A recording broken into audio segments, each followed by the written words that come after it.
Hello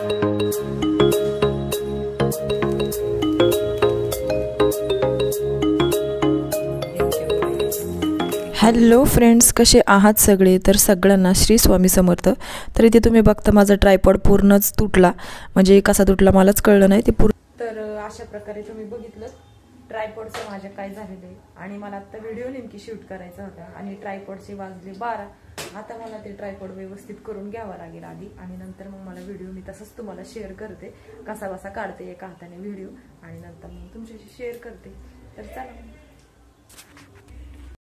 तर इथे ना खिचडी बनवायला घेतली मी, कारण चतुर्थी होती. हा चतुर्थीचा व्लॉग आहे. खूप लेट व्लॉग टाकला मी, कारण तुम्हाला सांगितलं तो प्रॉब्लेम, आणि व्हॉइस ओव्हर पण मी लेट केला खूप. आणि तर खिचडी आहे ना, बऱ्याच ना माझ्या मैत्रिणींची आणि ताईंची आहे ना खिचडी अशी खूप चिटकते. तर ही प्रोसेस मी तुम्हाला पूर्ण दाखवते बघा खिचडीची. एकदम थोडंसंच तेल टाकायचं, एकदम 2 किंवा 3 चमचे टाकलं ना तरी चालतंय. आणि ते तेल थोडंसं जरा चांगलं गरम झालं ना की मग त्याच्यामध्ये तुम्हाला हव्या तेवढ्या मिरच्या टाका, म्हणजे जसं तुम्ही तिखट खात असाल तसं. आणि नंतर मग हा मोकळा झालेला साबुदाणा तुम्ही बघू शकता. चतुर्थीचं मला तर खूप भूक लागली. वाजलेला 11:30 पावणे 12 वाजत आले, आणि म्हणलं पहिलं खाऊन घ्यावा आणि नंतर कपडे वगैरे धुवून घ्यावा, आणि मुलांना पण होईल खायला. दुपारी ते खातील खिचडी वगैरे. आणि सकाळी बनवली होती ही भोपळ्याची भाजी, तुमच्याशी शेअर करते. तर भोपळ्याची भाजी बनवली होती आणि पोळ्या आणि डिबडे पण बनवले होते नाश्त्याला केंद्रीयांना. तर नाश्त्याला काल रात्रीचा भात वगैरे काहीच नव्हतं, त्याच्यामुळे मग डिरडे बनवून दिले, आणि चिवडा पण टिफिनला मी डिरडेच दिले. तर इथे बघा असा हा मोकळा झालेला तुम्हाला साबुदाणा दिसतोय ना, तर त्याच्यामध्ये अगोदरच दाण्याचं कूट घालून घ्यायचं आपण. आणि भिजवण्याची प्रोसेस आहे ना मी तुम्हाला नंतर नक्कीच सांगेल, कारण आता जो गुरुवार आहे ना तो पण मिस झाला माझ्याकडून, व्हिडिओ काही शूट करता नाही आला. तर मला कमेंट करून सांगा, मी एखाद्या वेळेस आवर्जून तुम्हाला मुलांना नाश्त्यासाठी खिचडी भिजत घालेन ना तेव्हा मी तुम्हाला दाखवेन, कारण खूप माझ्या ताईंचं असं खूप खिचडी बिघडत असते. हे बघा इतका मोकळा मोकळा साबुदाणा होतो ना. मी आता त्याच्यावर तुम्हाला डिटेल प्रोसेस दिसते.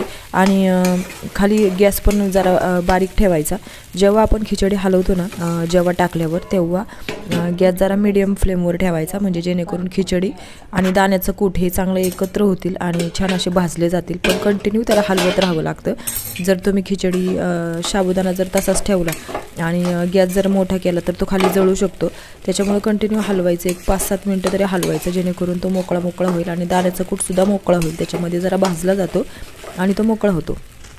आणि नंतर मग त्याच्यामध्ये मीठ वगैरे टाकून घेतलं, आणि मग परत झाकण ठेवून आणि 5 मिनटं झाकण ठेवून वाफून नंतर मग पुन्हा साखर टाकली त्याच्यामध्ये. साखर का टाकायची, कारण चव येते साखरेने. आणि नंतर कोथिंबीर छान अशी धुवून मग त्याच्यामध्ये टाकून द्यायची पुन्हा, जेव्हा शेवटच्या प्रोसेसला तुम्हाला दिसत असेल. आणि नंतर मग गॅस थोडासा परत मिडियम करायचा आणि पुन्हा चांगलं हलवून घ्यायचं, आणि फक्त एक 5 मिनटं पुन्हा झाकून ठेवायचं, आणि नंतर मग काढून घ्यायचं. तुम्ही इथं बघू शकता की हा साबुदाणा तुम्हाला असं वाटत असेल की पांढरा दिसतोय, कच्चट असेल, पण बघू शकता खूप मऊ साबुदाणा शिजलेला आहे तो. आणि इतकी छान खिचडी लागते ना, आणि त्याच्याबरोबर दही, अशी अप्रतिम खिचडी लागते.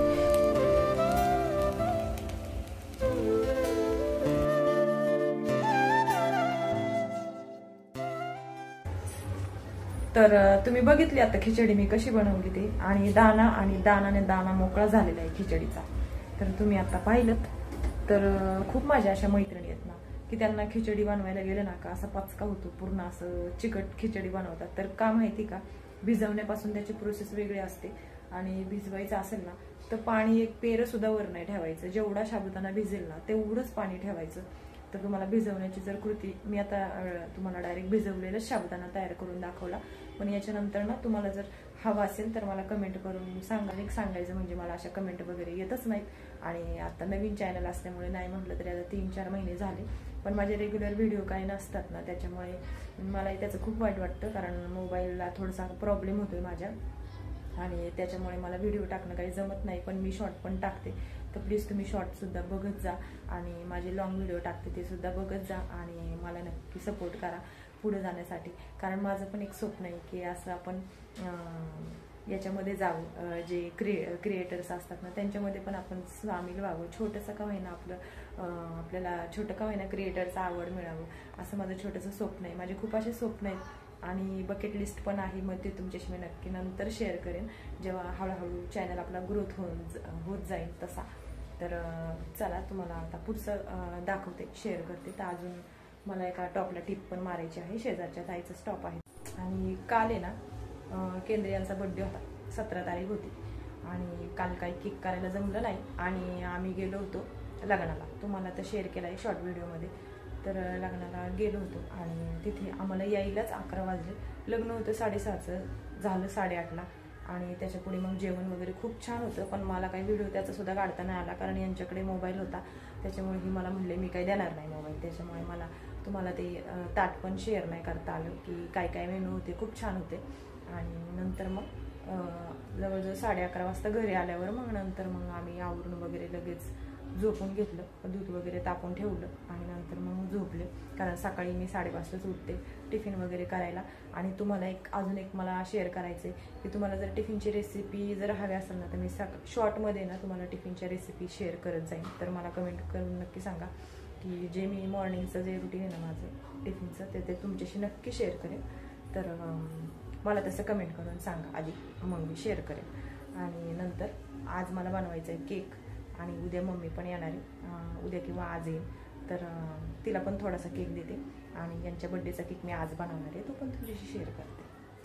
तर चला, इथे मी खिचडी खायला घेतली आणि त्याच्याबरोबर दही पण घेतले. तर चला तुम्हाला पण शेअर करते, तुम्ही पण या खिचडी खायला. आणि इथे मग चिऊ स्कूलमधनं आली आणि आजीला तिने चांगलंच गंडवलं. म्हणजे आजीचा खिसा मोकळाच केला तिने. ते जवळजवळ 70 रुपयाचं तिने खेळणंच घेतलं होतं, ज्याच्यामध्ये फक्त जेम्सच्या गोळ्या मिळतात. आणि ते दुसरं जे आहे ना हार्टचं जे आहे, त्याच्यामध्ये लाईटिंग आणि जेम्सच्या गोळ्या एवढंच मिळतं. हे एवढंच खेळणंच 50 रुपयाला. आपल्या काळात तर एवढंसुद्धा मिळत नव्हतं, 1 रुपया मिळणंसुद्धा मुश्किल होतं. पण आजकालचं जनरेशन म्हणजे त्यांना ती गोष्ट हवी म्हणजे हवीच. आणि आपण असा विचार करतो की आपल्याला नाही मिळालं ना, आपली हौस नाही झाली ना, तर मुलांची हौस तरी व्हावी.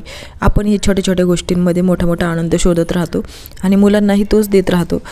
पण कसं आहे ना, हे काही फक्त लिमिटपर्यंतच आपल्याला ठेवायला लागतं, नाहीतर मग मुलं खूप हाताबाहेर जातात आणि ह्या गोष्टींचा खूप हट्ट धरून राहतात. तर इथे ना चैतन्य पण आला 1 वाजता स्कूलवरून आणि त्याला सांगितलं ना माझा ट्रायपॉड तुटला आहे. तर त्याने लगेच तो ट्रायपॉड मला बसून दिला आणि 1 सेकंदात त्याने बसून दिला. म्हणजे एवढा माझ्या हातात जोर नव्हता. तर त्याने खूप छान प्रकारे बसून दिला आणि माझं काम केलं. आणि नंतर मग पाहुणे पण आले घरात. आमचे मामा आणि मामी आले होते, माझ्या सासूबाईंचा भाऊ. तर ते पत्रिका द्यायला आले होते. घरामध्ये लग्न आहे, पण मला काही ते जायला जमणार नाही. सासूबाई जाणार आहेत 1 तारखेला. तर नाशिकला लग्न आहे. मला त्या चिकनगुन्ह्यामुळं खरंच जायला जमत नाही, कारण एवढं 5-6 तासाचं जे अंतर आहे आणि खूप वेळ आहे, जो एक STमध्ये बसून मला जमणारच नाही, कारण खूप हातपाय दुखतात. त्याच्यामुळे मग आईच जाणार आहेत. आणि मग इथं त्यांना मी निरोप दिला. आम्ही नाश्ता वगैरे काही केला नव्हता, फक्त चहाच घेतला. आणि मग इथं मी नंतर आवरायला घेतलं, झाडून वगैरे घेतलं, जे खुर्च्या वगैरे आहेत ते व्यवस्थित लावून घेतल्या, पसारा वगैरे लावून घेतला. आणि हॉल जरा मोठा आहे ना, त्यामुळे पसारा पण खूप होतो आणि चिव पण खूप पसारा करत असते. पण सकाळचं खूप फ्रेश वाटतं जेव्हा आपल्याला ऊन दारामध्ये येतं. आता थंडी सुटलेली आहे आणि थंडीचे दिवस पण आहेत, त्याच्यामुळे खूप छान वाटतं. आणि आती थंडी पडली का ती नको वाटते. तर चला, मी तुम्हाला हिवाळ्याचं रुटीन पण शेअर करेन. आता माझं हे आजपासून हिवाळ्याचं रुटीनसुद्धा चालू झालेलं आहे, ते तुमच्याशी शेअर करतेच आहे. तुम्ही बघू शकता की ते छान प्रकारे कवळवून पडलेलं आहे. आणि इथे हे बेडशीट जे आहे ना, हे मी दारावर घेतलं होतं. फक्त ना 150 रुपयाचं बेडशीट आहे, तुम्हाला वाटणार नाही, खूप छान आहे. अजून धुतलं नाही मी, नवीनच तसं बेडवर टाकलेलं आहे सोप्यावर. पण खूप छान मिळतात दारावर पण. आणि तसे DMartमध्ये पण छान असतात आणि ऑनलाईन पण छान असतात. ऑनलाईन पण मी घेतलेलं, तुम्हाला मागे शेअर केलेलंच होतं, ते पण खूप छान निघलं. जवळजवळ ते आता 1.5-2 वर्ष झाले ते मी यूज करते. आणि हे फक्त बेडशीट फक्त 150 रुपयाला आहे. तर तुम्हाला कसं वाटलं बेडशीट आणि त्याची प्राईस, तर मला कमेंट करून नक्की सांगा तुम्हाला आवडला का ते. तोपर्यंत मी आता हे सगळं आवरून घेते. आणि तुम्ही हे जे पिलो बघतात ना, पिलोचे कवर, ते सुद्धा मी ऑनलाईनच घेतले आहे. तुम्हाला जर लिंक हवी असेल तर मी देऊ शकते, मला तसं कमेंटमध्ये सांगा. खूपच छान आहे आणि आता जवळजवळ 2 वर्ष झाले मी रफली यूज करते आहे.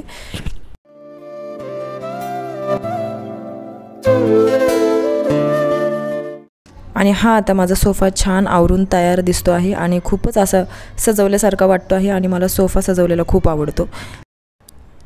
तर चला इथे सगळी कामे आवरून ना मी माझी तयारीला लागले केकच्या. आणि केकमध्ये ना व्हॅनिला प्रीमिक्स संपलं होतं, त्याच्यामुळे मी चॉकलेट प्रीमिक्सचाच केक केला आणि ती पूर्ण क्रीम युटिलाइज झाली. त्याच्यामुळे चॉकलेटचा केक तुम्हाला कसा वाटला मला कमेंट करून सांगा. आणि चला तर मग भेटूयात आपण अशाच एका नवीन व्लॉगमध्ये. तोपर्यंत तुमची काळजी घ्या आणि असेच माझे व्लॉग बघत राहा आणि सबस्क्राईब करा. तोपर्यंत टेक केअर अँड बाय.